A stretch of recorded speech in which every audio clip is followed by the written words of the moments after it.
What is good, guys? It's Ronald, also known as Youcapper from sportsmemo.com. Welcome to another episode of Let's Cap. It's Friday. I got my guy Austin Wang with me today. You can see his work on Action Network and NBA.com. You can find him at awang_HTX on Twitter.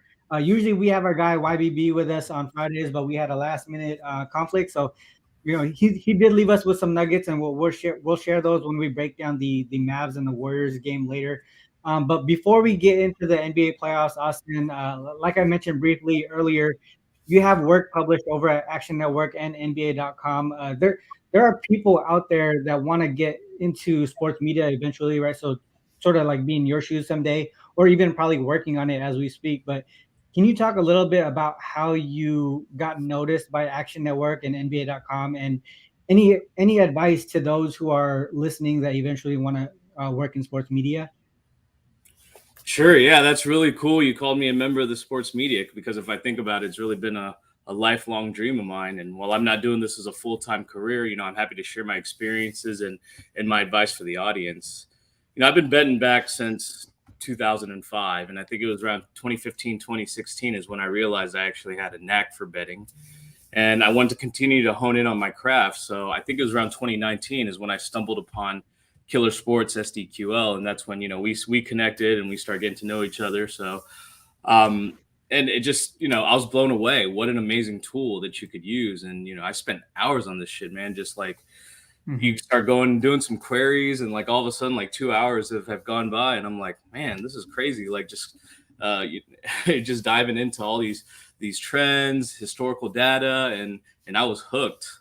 So I keep evolving and exploring around gambling Twitter and just opened up a new world. And you got to filter out through some good stuff and some bad. And I eventually found a subset of the SDQL community that posted stats, trends, and even write-ups. So it's like guys like Gupko, Andy Gupko, Sportsbook Breakers, Killer Cappers, all those guys, and they would do all these awesome write-ups that broke down the stats, the trends, and handicaps of the game. And I thought that was really cool. I enjoy writing. I love sports. So I decided to emulate that for myself and start doing these write-ups, but add in my flair, like, add in some humor, add in some more, I guess, psychological aspects of the game, and, kind of bring in what I thought, what I really enjoyed reading, like, stuff like Bill Simmons or Grant Land or The Ringer, kind of bringing in some humor into the writing as well to come up, to break down a game and come up with a position. So I thought it was cool. I thought it was, it helped me better formulate an opinion and evolve my handicapping skills. And, but another objective was to help educate. There's many people in the community that was receptive, and I started growing a following on Twitter. So that was really cool. When the pandemic started in early 2020, I just continued to write, try to figure out this new SDQL3. So I had a niche with the KBO. The NBA started coming back around the time when they did it in the bubble, and some folks in Action Network, I guess, noticed my work. I think namely Sean Zerillo passed my name along to some of the editors there, and they reached out to me. And it didn't work out at first because I had a newborn baby at the time, but after a couple months, I kicked the tires on it and eventually got a chance to work with Action. And yeah, it's great. It's been a very valuable experience. It's been fun. Get a little glimpse of what goes into providing all this awesome content, editing, publishing, the marketing, and it's really a great experience. So long story short, I think the sports betting industry is continuously rapidly growing and expanding, but I think at the same time it's still in its very infant stages, and it's just also barely scratching the surface at the same time. So I think there's a real need for quality content in the space, and I think if you do good work, it'll get noticed. Find your niche, do it well, make yourself stand out from the rest. I want to point out, like, our friend Shane Trail. He's the guy that runs the No Runs First Inning Twitter account, and he's done an amazing job with this. And now he's writing the No Run, Nerfy breakdowns and picks with Action Network. So really his efforts there in gaining a following and doing what he's doing. And It's a very entertaining follow, very valuable follow. So yeah, for those that have that aren't following him already, be sure to do so. I think the second thing is networking. Like I mentioned earlier, make sure you're always networking. I think it's a small world and a small community, and just there are many that have helped me out along the way. But not just to help you, but just to swap ideas. Make yourself a better.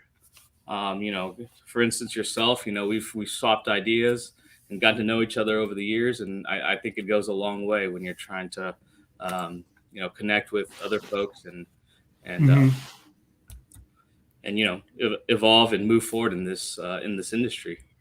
Yeah, I think just being a likable person altogether is always gonna get you further in life, right? Like the whole Mm-hmm. network piece of it. If you're not a likable person, they're not gonna help you. I mean, most people are not probably not gonna help you out, right? I mean, so Right. that's one thing that I've kind of noticed, and with certain people, like you could just be as genuine as you are, Mm-hmm. and as long as you're a likable person, the networking piece of it kind of comes naturally. Mm-hmm. So Mm-hmm. that's one thing that's kind of been great to see with people within my circle, right? Because like we mentioned a lot on the show, and also like Jay's show and everyone else's shows, like it's always positive vibes. You know what I mean? Like that Yep. we whether you win or lose, we know that we did our due diligence in making a smart decision on our bets, whether you win or lose, right? So. And I don't want to see any of my homies lose. What even if we're on the opposite sides, but at the same time, we know in the long run, the people that we surround ourselves with are long term winners. So, Mm-hmm. one game when we're the opposite it doesn't hurt nothing. Mm-hmm. But yeah. So like, I mean that I think that's a great story to tell. Obviously, people want to be in the sports media industry. Um, and that's why they're watching these shows, right? They want to learn. They want to learn not only the sports betting aspect of it, but also there's other pieces of it that people want to join in and be a part of this booming sports betting industry. So yeah, that was dope. Thank you, Austin, for sharing that. I think guys, if you guys not following him yet, a wang underscore htx on Twitter. You can see his work at Action Network and NBA.com. So he's someone that you guys can ask some questions to, hopefully through DM. You were a pretty open book for me, so I'm pretty sure you would do the same for others. But yeah, with that said, let's move on to the NBA playoffs. Obviously, yesterday was a big game for the Boston Celtics. They came up with a huge win. They pretty much could not miss in the first half, and Mm-hmm. that was pretty much way too much for the Heat to overcome in the second half. After a small little push by the Heat in the third, Celtics pushed back, and after that, it was pretty much a done deal. Like you could kind of see like they weren't even really trying as much anymore. We got the Duncan Robinson showing up off the bench and all that stuff. So what are your thoughts? First off, how did you do? Did you bet that game? How'd you do? And what are your thoughts on what exactly happened? What did the Celtics do to adjust and make obviously come out with a strong start? Yeah, I think just to rewind a bit, I mean, it was looking kind of rough for the Celtics just from a narrative perspective because look, Horford was out for game one, and I mean, if you remember, the initial reports were that he was doubtful for game two. I mean, he tested positive, and Smart was out, but yesterday morning, once Smart was declared probable, and then Horford was all of a sudden upgraded, I was like, I really like Boston here. And you saw the Mm-hmm. market sentiment agreed with that as it was 4 points and it started trickling down to the 1 point spread at close. And, Mm-hmm. look, yeah, both of them individually, I don't think are going to move the needle that much, but they're so valuable to the entire team Mm-hmm. and the whole ecosystem of the Celtics and what they represent. From a defensive standpoint, you got the defensive player of the year and Marcus Smart. And I think in game one, you saw that Jason Tatum had to be the playmaker and, play point, which worked fine for the first half because they were doing really well. But by the second half, the Heat figured it out. They made their adjustments. They started being a little more aggressive with Tatum. And, that resulted in a bunch of turnovers, like a whole bunch of 6 turnovers in that third quarter alone, and almost just like easy baskets. They took it from him like a candy from a baby and just went over there with an easy layup Yeah. multiple times. And I'm just like, what is going on here? So I think after I realized that, okay, Smart's back, Horford's back. I played the Celtics And yeah, end up hitting that. But I also played the under. I thought, with the first game going over, I thought there would be an adjustment with some defensive adjustments. I thought Smart coming back would help the defense, but man, the Celtics just couldn't miss. So I had I had two offsetting bets. I bet the Celtics that ended up winning, but I also bet the under that ended up losing. So. Yeah, I mean, towards that under, I mean, it's interesting to note, right? Like we mentioned, the Celtics couldn't miss in that first half. Really, after that, I mean, other than that, the pace of play, the number of shots, taken, right? Mm-hmm. We look at that as well when we're looking at totals. It seemed like if they shot at a normal percentage, especially in the first half, right? Especially in the first half, the game would have been trending towards the under. Yeah. You know what I mean? So if they shot a normal percentage, it was probably trending towards the under, especially by halftime.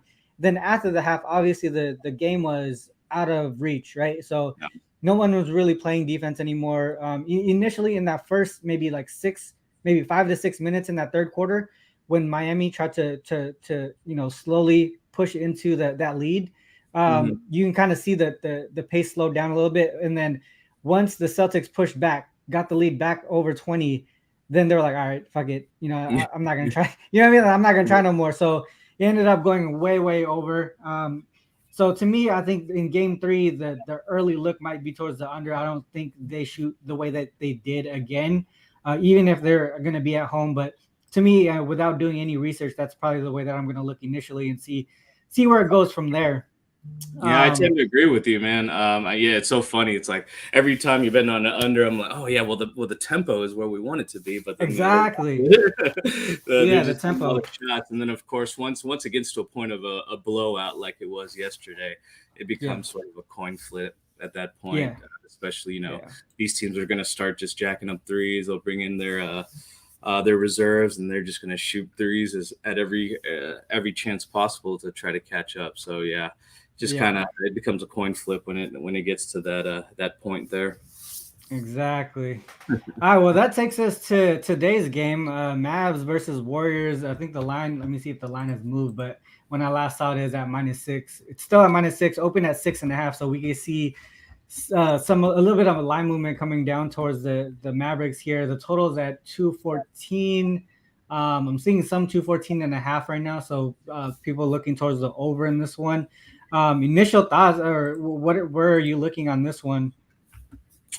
I went back and forth with this one. I didn't have a strong preference. I like the Warriors. I just think they're better than just that much better than the Mavericks, and they just it's just not a matchup. But then I thought the spread was kind of high, so I did add some Warriors money line and a few parlays of mine. I'm not going to go out and recommend those picks. But at the same time, I like the Mavs to play a little better than they did in game 1. I kind of think that the 3-point variance should go their way, especially when they shot the 3-pointers like 48 times in game 1.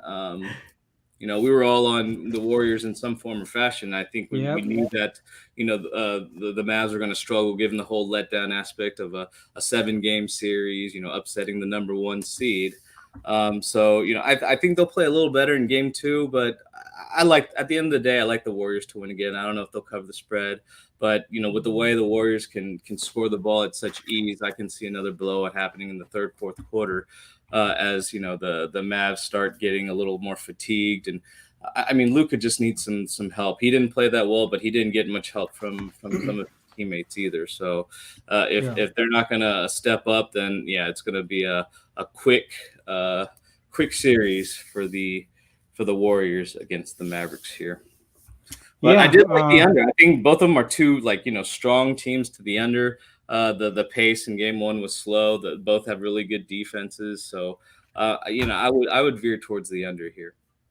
Yeah, on that note, like I mentioned earlier, YBB did leave some notes for us to share with the audience here, and I believe this is stuff that he actually posts in his Patreon page. So if you guys are interested in that, you guys can reach out to him. But this is the type of information that he provides. Like I mentioned in the description, he's really great at finding trends and providing that type of information and sharing that information even on his Twitter. But what he shared with us today, so this is a little screenshot of what he sent. The Mavs 15-1 against the spread, 15-1 straight up in the last 16 games, following a road loss of at least 13 points. And the under is towards is what I was trying to get at here. Is 11-4 in that time frame. The other piece of it here is this under 8-0. So dating back to last season, following a Mavericks performance in which they scored fewer than 90 points, 8-0 straight to the under in that situation. Here's another piece towards the Mavericks spread following a road game in which they shot fewer than 41% from the field. So they're thinking, the shooting percentage is probably going to get back to a higher or normal percentage after having a tough game offensively. On the Warriors side here, Warriors are 6-20 against the spread when facing opponents they previously beat outright, but dropped the 2 prior meetings. So losing 2, then winning the third one. In that spot here, I believe he's not really recommending the actual ATS play specifically. These are just trends, right? Trends don't equal plays at this point. He's really just providing information. The other piece here is a look towards the under. Teams coming off a playoff win of at least 20 points of this postseason have gone 13-3 to the under. They're also 11-5 against the spread, so a little support there for the Golden State Warriors, and you can see he's provided a screenshot here, and with some of the averages in these games of the playoffs this season. I think if I remember correctly, he is looking towards the under as well. That's kind of what segued into that. And in my opinion too, that's the one way that I would look. And from an SDQL perspective, I do want to share, I pulled in what he mentioned earlier, season greater than, let me try to zoom in. That looks kind of small on the screen. So this is spodevs.com, one of the sites Austin as well as myself use to pull SDQL data. Season is greater than or equal to 2020. So last season or now, team equals Mavericks, and they scored 90 or less in that game. 8-0 to the under, 7-1 straight up, and against the spread in those situations. You can kind of see the average combined score here. But one thing you want to notice too, in a lot of these situations, they're actually you got to look at them situationally, right? Because you can kind of see some teams like the Rockets here, the Kings here. Who else would we probably want to take out? Maybe the Spurs in this situation. You can see that they're a road dog, right? So they're not in that situation a lot. How often does that happen? And then also another thing to note too is some of these dates were prior to the trade deadline, so the roster makeup is a little bit different as well. So even though some of these trends point toward the under, there's always different angles to look at these types of trends. But for me, I still like the under here. Both teams defensively, Mavs play such a slow pace here, and they're gonna want to play that pace if they want a chance to win this game. So that's the way that I'm looking as well. From my perspective, some of the trends that I was looking at here for this game specifically too, the Warriors 25-6 straight up, 16-13-2 against the spread as home favorites in conference games from the regular season leading into the playoffs as well.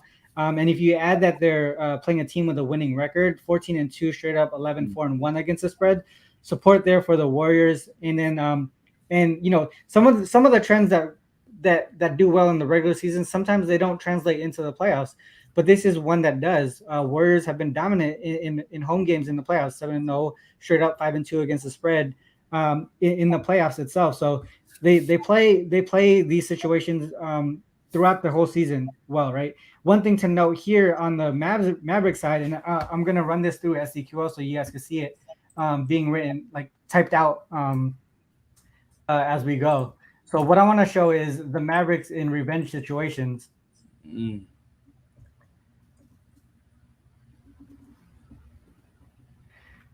So this says season is this year, this season, team equals Mavericks, the previous matchup. So you have a capital P, not a lowercase p. Capital P is previous matchup, not previous game. And they lost that game. And then we want to make sure that we're not, in the beginning of the season, we're not pulling in a loss from the previous season, right? So we're bringing in the previous matchup was in the current season. that's what that's being typed out now. So in this situation, 20 and 7 straight up, 21 and 6 against the spread here. And then what you want to add into it is, you want to bring in, a similar situation. And in this current situation, there's a road dog. So I want to bring in road dog. So away and underdog. So now you can kind of see that the straight up kind of goes down a little bit, right? 5-4 straight up, 7-2 against the spread. You can see the combined score here: 109.33, 109.78. And you kind of look at the teams here. Obviously playoff caliber teams in this situation, right? And what I was mentioning earlier, some trends translate from the regular season to the NBA playoffs. Well, let's see if that happens here. And if we add playoffs equals 1. In this situation, they're 0-2, 0-2 against the spread, and 2-0 to the over in this situation in the playoffs this year. So there's always ways to look at it. Like I mentioned earlier, there's trends that support the trends that go away, and that's going to happen here in the playoffs because you're really looking at only one game per day, right? So you're going to have angles coming in different, coming from different from different sides. It's really just making sure that you take all that actionable information and make the smartest decision as possible. So that's kind of like the SDQL portion of the show today.